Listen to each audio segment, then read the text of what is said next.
Well, one big question when it comes to protecting communities and the retailers, who are there at the store is, what rights do they have for self-defense? That's a question that's kept coming up, and the national government is now planning to also bring new provisions to make it an aggravating factor if you attack a store manned by just one person. That would seem like a step in the right direction.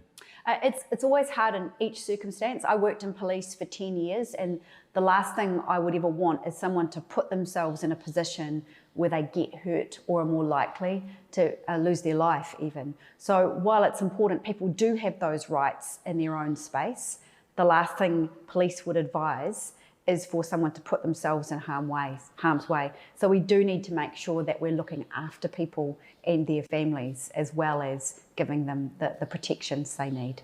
So what is Labour's position on self-defence? We think that there is, in a situation like that, the police are the best judgment to make sure that there's a quick response. And part of that is making sure we have police properly resourced. To be able to pick up the phone and get police there quickly is very important to make sure you have that there. But we do not advocate for a shop owner to be taking arms up against an offender, because that potentially could cause harm to themselves or their family, and that's the main concern. Part of that solution is, as you said, reinforcing and giving more police for these kind of crimes. But the problem is you just don't have enough cops. People are leaving.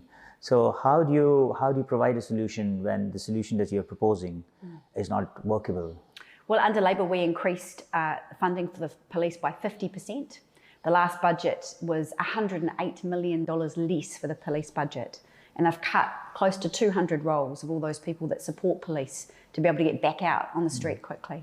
So while this government has talked a big game about being tough on crime, they haven't put the resources in place to enable police to be the best they can be.